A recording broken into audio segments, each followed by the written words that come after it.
It's hard to believe, but some people still think Elvis Presley is alive. Not just a few lonely souls in a far-off corner of the internet, but real, living people who genuinely believe the king of rock and roll stepped off that stage in 1977 and into hiding. This belief might seem strange, even laughable, but it's a phenomenon that has persisted for decades. Let's dive into why this idea keeps living on and what it says about our culture. When Elvis died on August 16, 1977, at just 42 years old, it was like the world lost a piece of itself. People were so shocked and saddened that some couldn't accept the truth. It's as if we collectively wanted to hold on to the magic, the music, the charisma. This desire to keep Elvis alive has led to countless stories, sightings, and even bets that he's still out there, living his best life somewhere. Take, for instance, the case of Kira Parks from Hammersmith. She bet £250 that Elvis was alive, hoping to strike it rich. While she lost the bet, her story is emblematic of a larger trend. People were so invested in the idea of Elvis living that they were willing to gamble on it. This isn't just about money, it's about holding on to a piece of our collective past. The allure of Elvis as a living, breathing person has spawned stories of sightings across the country. People claim to have seen him working in McDonald's, running a fish and chip shop, or even just strolling down the street. These tales might sound absurd, but they tap into something deep within us. They speak to our longing for a hero who never truly left. This phenomenon isn't unique to Elvis, by the way. History is full of examples of people refusing to accept death, from the legends surrounding King Arthur to the numerous claims of Amelia Earhart's survival. But Elvis, with his unforgettable voice and larger-than-life personality, is a special case. He's become a cultural icon, a symbol of a bygone era of music and rebellion. One journalist, Gail Brewer Giorgio, wrote a book titled Is Elvis Alive? The title itself is a clue. She explored the various sightings and claims, but her investigation revealed more about our culture's relationship with Elvis than any concrete evidence of his survival. Brewer Giorgio noticed that many of these sightings occurred around Elvis's death anniversary, a testament to the power of our collective memory and desire. Now let's talk about the different types of Elvis impersonators. There's Billy, the Elvis impersonator from Merseyside, who died in a tragic accident but was buried in his iconic outfit. His funeral was a testament to his legacy, with over 100 people dressing as Elvis to pay their respects. Then there's Johnny Rocco, an Elvis impersonator from the 60s, who was refused payment by Judge Rinder on ITV after a disastrous performance. These stories show that Elvis impersonation is not just about mimicking a voice, it's about embodying a spirit.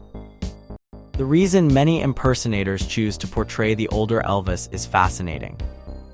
It's not just about the ease of disguise, though that's a factor, it's about freedom. Without the constraints of youth and physical perfection, impersonators can let loose and have fun. This aspect of Elvis impersonation is often overlooked, but is a crucial part of its appeal. Elvis impersonators come from all walks of life, and race or gender doesn't matter. There's even a Chinese Elvis, which might sound odd but highlights the universal appeal of Elvis's music and image. This inclusivity is heartening, showing that Elvis's legacy is truly global. Despite the fun and creativity involved, there's a serious side to this phenomenon. Rock historian Grail Marcus pointed out that our refusal to accept Elvis's death reflects a deeper cultural fear. We don't want to let go of heroes who died too soon, whose legacies are still unfolding. This sentiment is not unique to Elvis, it's a human tendency to cling to figures who represent our best ideals. As we look back, it's clear that Elvis's impact goes far beyond his music. He's become a cultural touchstone, a symbol of freedom, rebellion, and the power of rock and roll. The belief that he's alive, even in the faintest form, speaks to the enduring power of his art and persona. Whether or not he's actually still out there, Elvis's spirit lives on, reminding us of a time when music could change the world. In the end, the question of whether Elvis is alive or dead might be less important than what his legacy means to us. It's a reminder that some icons transcend their mortal lives, becoming eternal figures in our collective imagination. So, whether you believe he's playing guitar in a hidden jungle temple or simply a memory kept alive by fans, one thing is certain: Elvis Presley's influence will continue to resonate for generations to come. After Elvis passed away, things got complicated for the people who were close to him.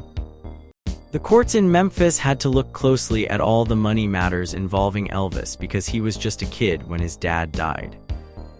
They wanted to make sure that Colonel Parker, who was in charge of Elvis's affairs, wasn't taking advantage of the situation. When Elvis died, Parker wanted to keep managing everything, but the courts said no. They put Lisa Marie, Elvis's daughter, in charge of what her father left behind. This meant that all deals Colonel Parker made while Elvis was alive were canceled. The court found out that Parker was getting way more money than Elvis's family should have. They thought Parker had taken advantage of Elvis for a long time. Because of this, Parker's contract to manage Elvis's stuff was not renewed. Priscilla, who was divorced from Elvis at that time, took over managing the estate until Lisa Marie turned 25. Vernon Presley, Elvis's father, wasn't doing well health-wise for a while. He and Elvis were even in the hospital at the same time once. In 1979, Vernon died of a heart attack.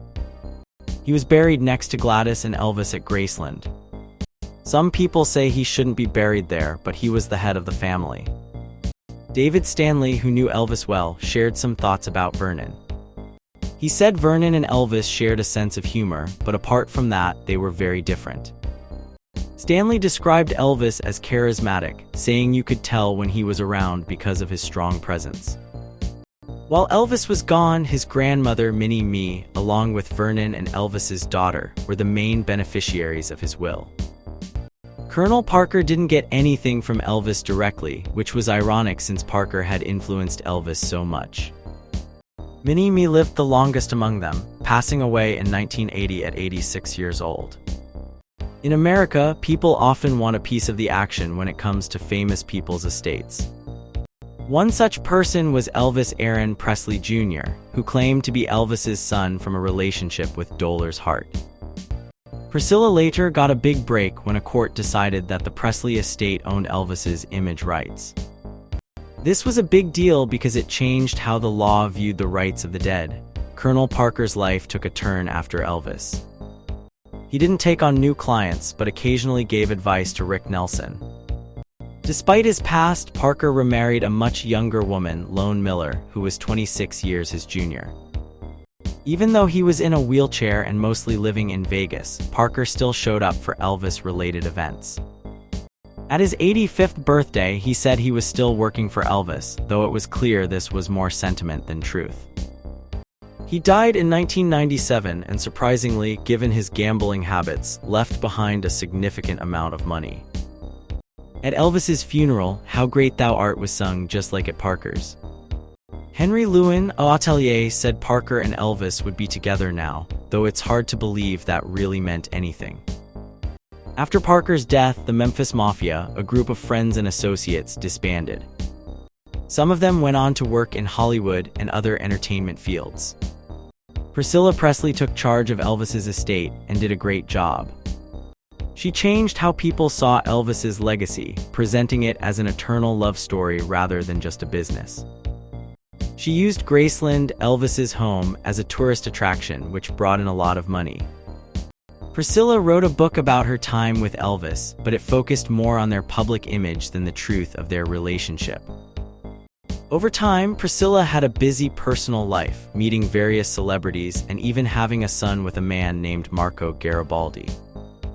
She also became an advocate against horse soaring, a cruel practice she discovered while owning Tennessee walking horses. Although President Obama tried to ban it, the practice still exists today due to political changes. Priscilla has also been active in entertainment, appearing in TV shows and musicals, even though she didn't need the money.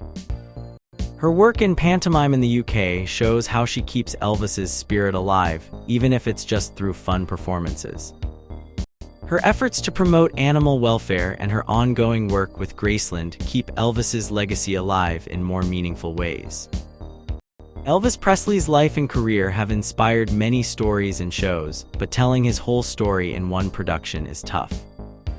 His life was full of interesting moments, good and bad, making it hard to pick just the highlights.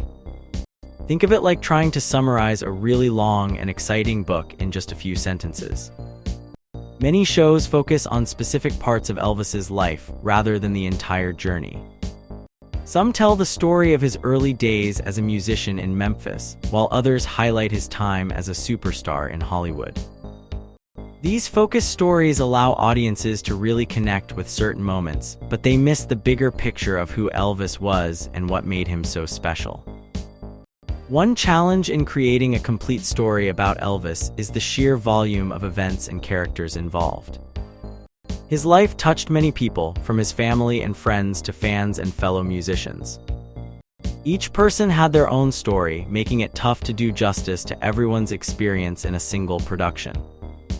A successful show about Elvis should capture the essence of his personality and the spirit of his music. It needs to balance the highs and lows, the triumphs and struggles. For example, his rise to fame, his struggles with the law, and his personal battles with addiction are all parts of his story that require careful handling. Some productions focus too much on the glitz and glamour of his Hollywood years, perhaps glossing over the darker times. To truly understand Elvis, one needs to see both the dazzling star and the troubled man behind the fame. This balance is tricky but essential for a meaningful portrayal. In Memphis, where Elvis's story began, there are places that keep his memory alive. Sun Studio, where he made his first recordings, is a must-see for fans. It's a working studio where visitors can even make their own records, connecting them to the music that started it all. The Heartbreak Hotel, with its intriguing name, stands as a reminder of Elvis's own struggles and the power of his music. However, Elvis's influence extends far beyond Memphis. In Las Vegas, his name is used to attract visitors, with weddings even taking place in an Elvis-themed chapel. This shows how his legacy lives on, even in places you might not expect. Creating a dramatic tale of Elvis's life is a big task. But if done right, it can introduce new generations to the man and the music that changed the world. Whether through a play, a film, or even a museum exhibit, the goal is to capture the heart of Elvis's story in a way that resonates with everyone who loves his songs. In the end, whether it's through a show, a visit to Graceland, or simply listening to his music, Elvis Presley's spirit continues to inspire. His life was a wild ride full of joy, heartache, and unforgettable music. It's a story worth telling, worth remembering, and worth celebrating for years to come.